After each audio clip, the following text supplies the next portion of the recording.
Հարցս ուղղված է Նիկոլ Փաշինյանին, բայց կոչ եմ անում սադրանքներին չտրվել, հանգիստ, հավասարակշռված, հանդարտ պատասխանել իմ հարցերին։ Հարցս հետևյալն է, պարոն Փաշինյան, դուք բանակցային փաթեթի վերաբերյալ ձեր կարծիքը հայտնեցիք, բայց ուզում եմ հետևյալը ձեզ ասեմ։ Ըստ այդ փաստաթղթի Արցախը հայկական էր մնում։ Եվ հիմա չոր մնացորդը հետևյալն է, որ Արցախում հայ չկա։ Ասում եք, բա ես վախեցել եմ, ունեք բարձր լեգիտիմություն այդ ժամանակ, եւ առնվազն ժողովրդի հետ անկեղծ լինեիք, ստեղծված իրավիճակը,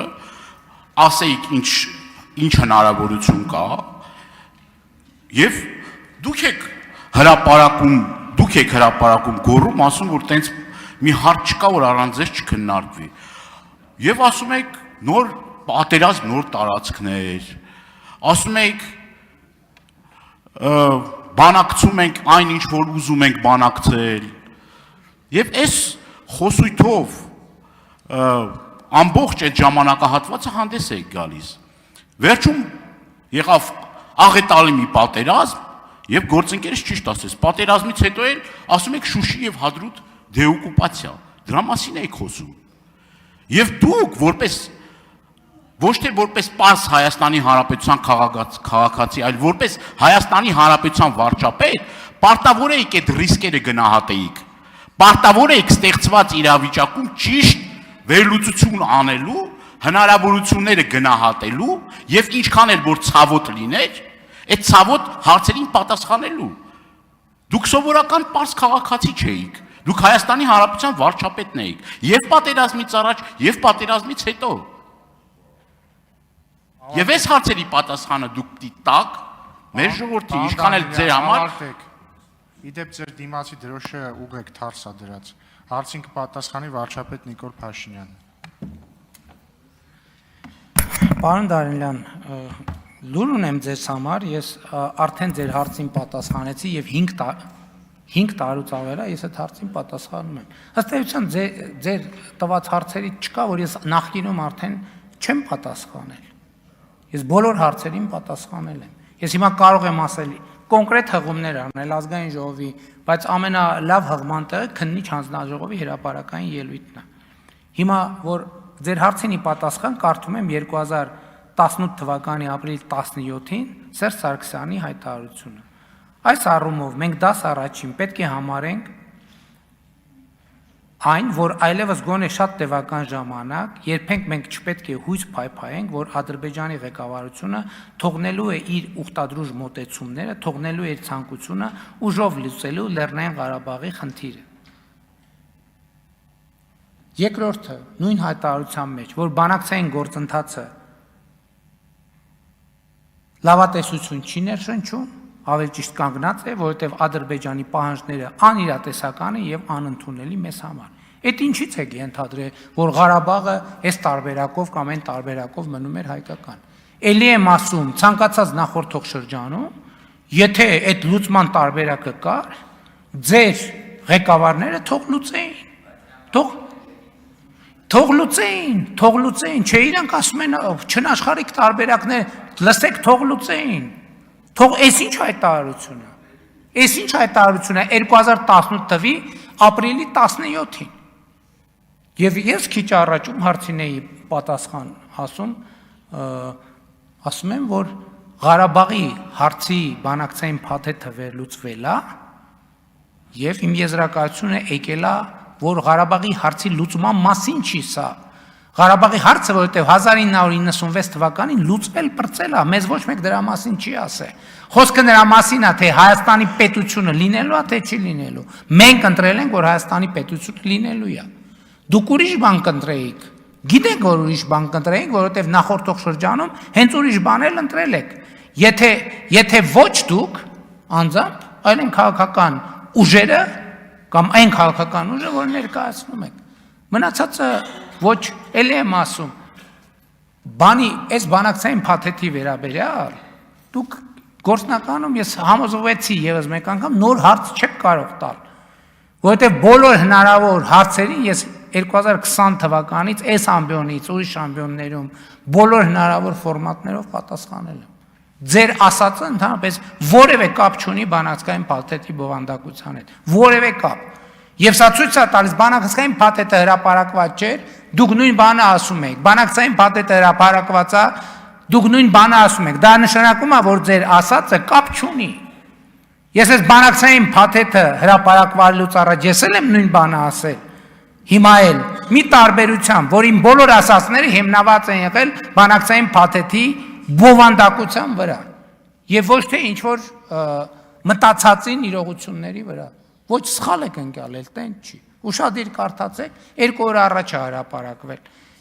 Ես 7 տարի է կարդացել եմ այդ բանակցային փաթեթը։ Արձագանք։ Պարոն Փաշինյան, շատ բարձ հարց եմ տալի։ Ինչի՞ չեք ժողովրդին ասել, բարձր լեգիտիմություն ունենալով, ինչի՞ չեք ժողովրդի հետ խոսել։ Ինչի՞ չեք ասել այդ ամեն ինչը, ենթադրյալ որ դուք ճիշտ եք ասում։ Խոսեիք մարդկանց հետ։ Եկել է հասել պատերազմի ժամանակ էլ ըստ օթում կախված տվյալների, այդ թեժ պահին, պատերազմի ամենաթեժ պահին, որ մենք ծանր վիճակում ենք, դուք Շահումյան եք պահանջել։ Հիմա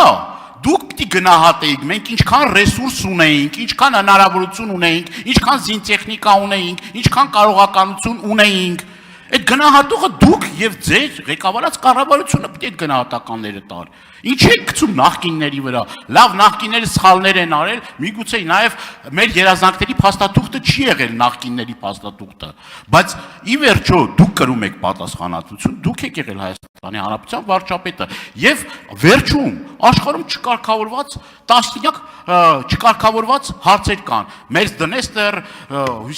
Օսիա, չգիտեմ, Աբխազիա, Կիպրոս, Բաղեստին, տես կարամ երկար թվեմ։ Բայց ոչ մեկ չի մեղադրում ինձ, կլուծեիք, որ լուծվելու լիներ, միգուցե այդ ժամանակ լուծեին, բայց այդ բանակցությունները չեն հասել մի կետի, որ անբանակցելի լինեն, ոնց որ դուք եք անբանակցելի դարձրել։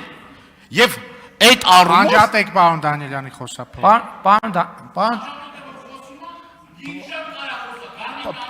Պարոն Դանիելյան, մի գոռացեք տեղից, խնդրեմ պարոն վարչապետ։ Պարոն Դանիելյան, դուք ձեր հարցին ըստ էության պատասխանեցիք։ Իս ժողովրդի հետ այդ թեմայով չեմ խոսել, որովհետև նոր ասում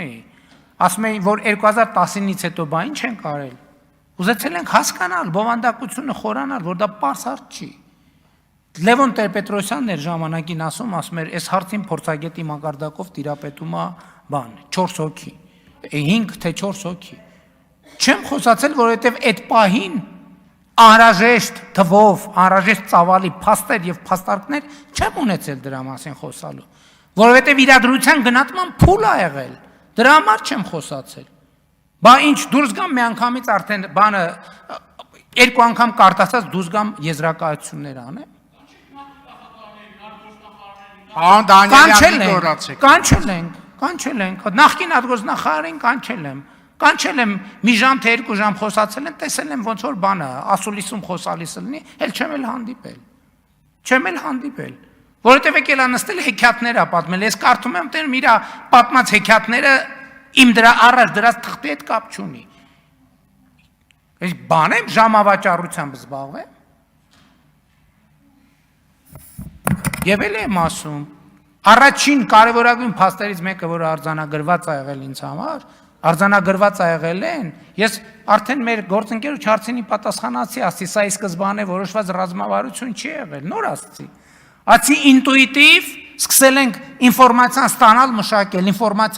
մշակել, միջև են կետը, որ հասկացել ենք Ժորժ ջան, սա Ղարաբաղի հարցի մասին չի, Ղարաբաղի հարց չկա, Ղարաբաղի հարցը լուծված է, հիմա գնում է, թե Հայաստանը ում գրպանում պետք է լինի։ Եվ մենք այսօր ունենք լրջագույն պատմական ձեռքբերում, Հայաստանի Հանրապետությունը ոչ մեկի գրպանում չի։ Հայաստանի Հանրապետությունը ոչ մեկի գրպանում չի։ Հիմա դա ինչ որ մեկին դուր է գալիս, դուր չի գալիս։ Արդեն դա իրանցից կախված չի։ Հայաստանի Հանրապետությունը պետությունական երբևէ, անկախական երբևէ, ինքնիշխանական երբևէ։ Էս ենք մենք ասել ենք 2018-ին ասել ենք մեր ռազմավարական խնդիրը մեր պետության հարատևությունը ապահովելն է, գրավոր գրած է։ Մենք մինչև այսօր գնացել ենք, գնում ենք այդ ճանապարհով եւ հասել ենք որոշակի պոզիտիվ հանգրվանի այդ ճանապարհի։ Հիմա հետահայաց, ես ասում եմ, որ ուրիշ ճանապարհ չկար։ Ուրիշ ճանապարհ ուղղակի չկար։ Հայաստանի պետության համար հեռանկար բացելու ուրիշ ճանապարհ պարզապես չկար։ 100 անգամ էլ ձեզ առաջարկել եմ, բայց ինչի՞ չեք համաձայնվում։ Հիմա էլ այսօր նույնիսկ հրապարակումից հետո բանը նրբություններ կա, հենց հրապարակային փաստաթղթերի մեջ գրած բաներ կա, որ ես հիմա հրապարակային չեմ կարող ձեզ ցույց տալ։ Հա? Որովհետև նպատակահարմար չի։ Խնդիրներ կառաջացնի միջազգային։ Հրապարակային է, չեմ ասում, որ գաղտնի, ասում եմ, այդ հրապարակված թղթի մեջ տողատակեր եւ տողեր տա, որ դուք նայում եք, ինչ եմ ասում, ճանաչել իմաստությունը եւ խրատը, իմանալ հանճարի խոսքերը, ընկալել խոսքի բարդ դարձվածները, հասկանալ ճշմարիտ արդարությունը եւ ուղղել իրավունքը, պարզամիտներին խորագիտություն եւ երիտասարդներին